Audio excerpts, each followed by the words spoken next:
Ao domingo de manhã temos sempre a última fronteira com o Miguel Gonçalves para sabermos das últimas da investigação científica em torno da astronomia. Viva Miguel! Hoje temos aqui partes, concepções, coisas estranhas e dúvidas ainda sobre a formação de estrelas e galáxias, não é? Sim. Pouca coisa logo. Eu gosto muito quando os cientistas ficam sem saber como classificar algo que observam. É a nossa primeira história.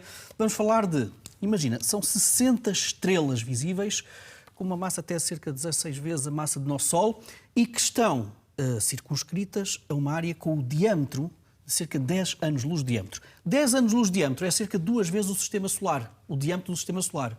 Quantas estrelas tem o Sistema Solar? Uma, o nosso Sol. Então imagina colocar em 2 vezes o Sistema Solar 60 estrelas de uma só vez. Quase parece que têm que estar alinhadas. E os cientistas, de facto, descobriram esse enxame, esse carrinho, esse rio de estrelas, mais ou menos ali junto à constelação da Ursa Maior, e a pergunta que se coloca é: o que é isto?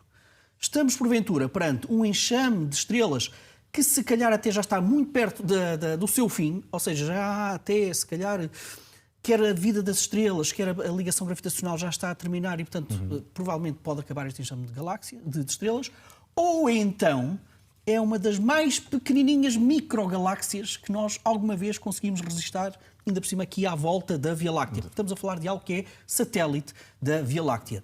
Se for uma microgaláxia, como é que ela está estabilizada?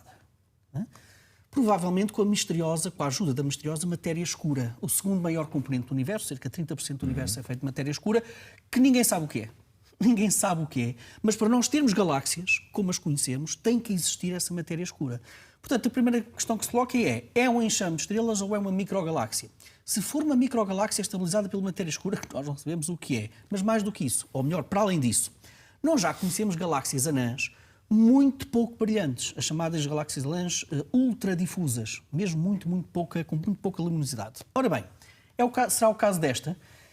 É estranho, se calhar não, porque ainda por cima este conjunto de estrelas, eu vou chamar assim, este conjunto de estrelas é até cerca de 15 vezes, tem 15 vezes menos massa do que a galáxia ultradifusa que nós conhecemos. Portanto, ainda por cima tem muito menos massa do que a galáxia anã ultradifusa que nós conhecemos. E, portanto, é uma pequena loucura tentar perceber, tentar definir o que é isto. Portanto, ou uma microgaláxia, ou então um enxame de estrelas. Se for uma microgaláxia, ajuda aqui a perceber uma outra coisa. Quando olhamos para a teoria da formação das galáxias e a preponderância da matéria escura, esses modelos dizem-nos que a nossa galáxia deveria ter centenas de microgaláxias ou galáxias anãs à sua volta.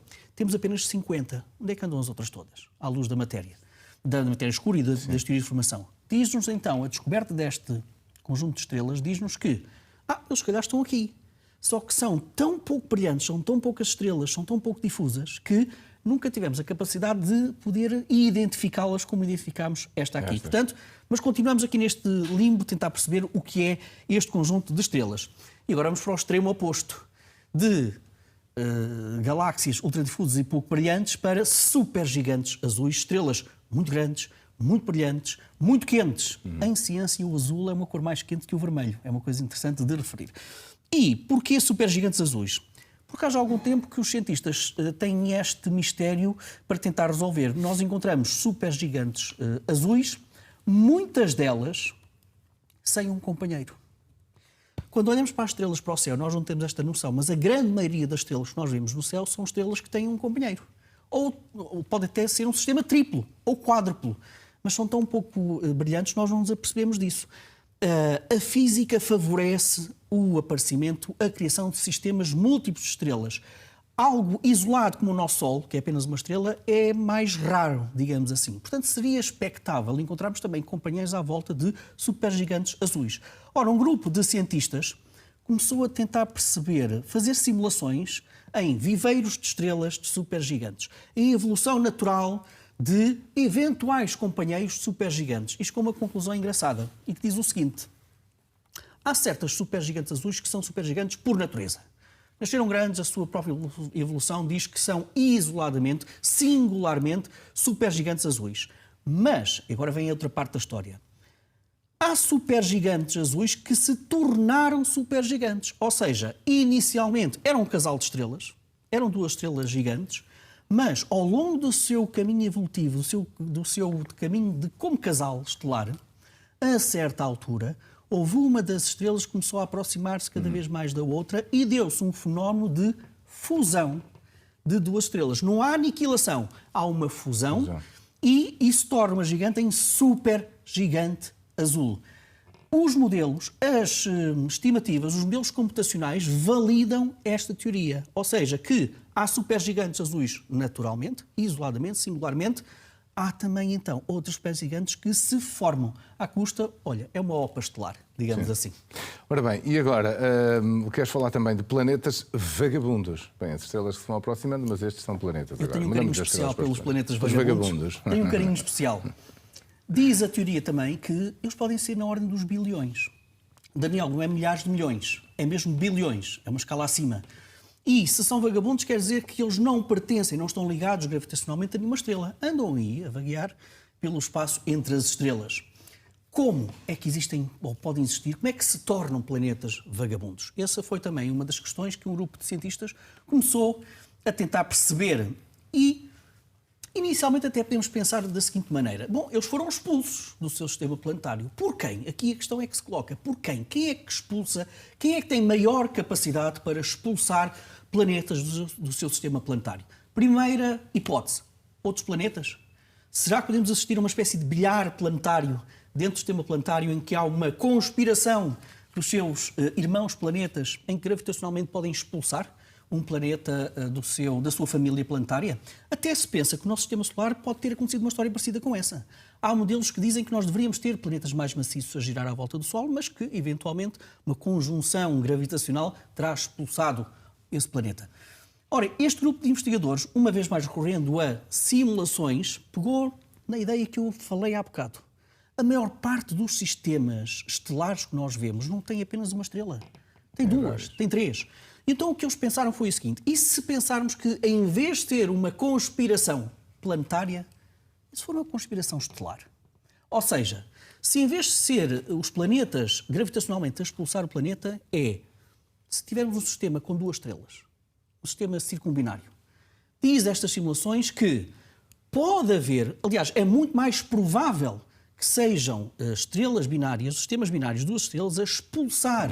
Portanto, em vez de os captarem para a órbita, não, eles expulsam estes planetas vagabundos e o que diz as simulações é que entre 2 a 7 planetas num sistema planetário pode ser expulso, podem se tornar vagabundos devido precisamente a esta conspiração gravitacional das estrelas, dos pais estrelas e não dos irmãos planetários. Isto pode explicar, de certa forma, porque é que temos tantos, ou podemos ter tantos planetas vagabundos.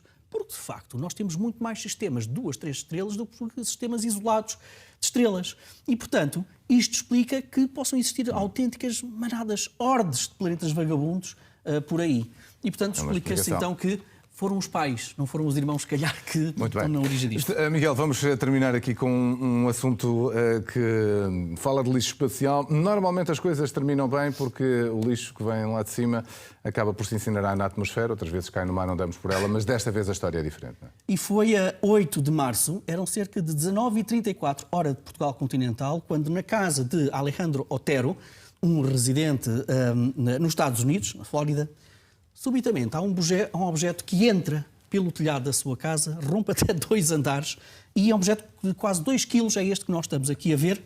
E, primeira especulação, será que é mesmo lixo espacial? Olha, é engraçado. Nós não temos ali escala, qual é o tamanho daquilo? Faz ideia? Nós vamos ver a seguir algumas imagens que mostram isto. São baterias gastas, são baterias da própria Estação Espacial Internacional e que, ora aqui está, Sim. E que isto deu-se às 19h34.